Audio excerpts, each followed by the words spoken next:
So, sinasabi ng iba na maghihigpit na raw ang immigration system ng Canada.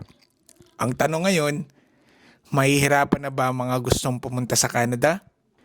So kung ikaw o isa sa mga immigrant o balak pumunta sa Canada, importanteng maintindihan natin ito.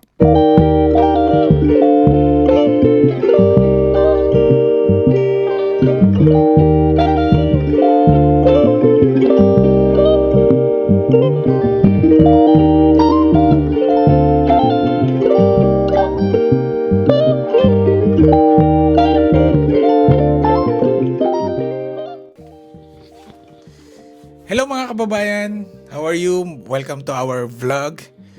So may bago tayong pag-uusapan at may bagong balita tungkol sa immigration dito sa Canada.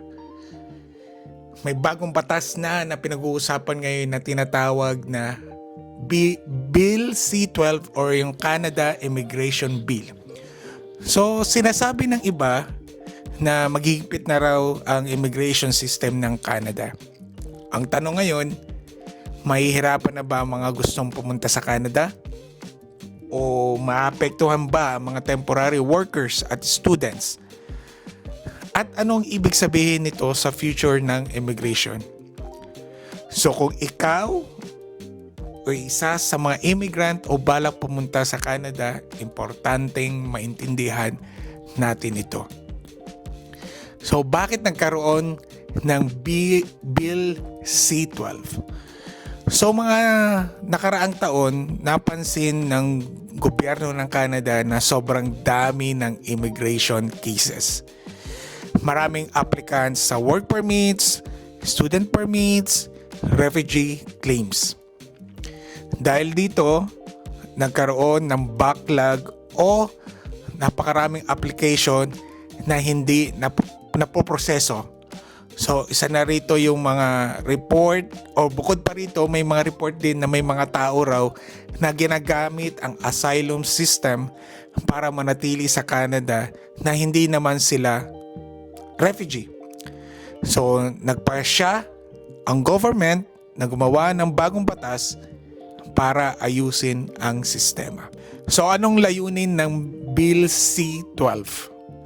So ang pangunahing goal ng Bill C-12 ay gawing mas mabilis ang immigration processing, bawasan ang abuso sa asylum system at mas palakasin ang border security. Narito ang ilan sa mga posibleng pagbabago. Number 1, mas mahigpit na asylum claims. Isa sa mga pinaka-controversial na bahagi ng batas ay ang pagbabago sa refugee system.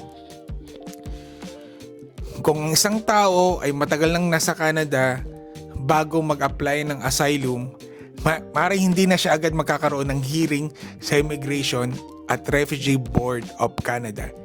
Ibig sabihin, mas magiging mahigpit ang proseso para sa refugee claimants. Number 2, mas malaking kapangyarihan sa gobyerno.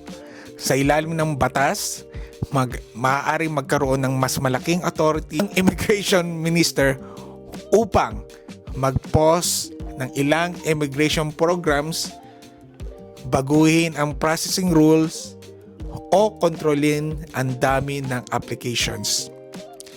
Ang layunin nito ay maiwasan ang sobrang daming backlog sa immigration system. Number 3, mas maghihigpit na ang border security.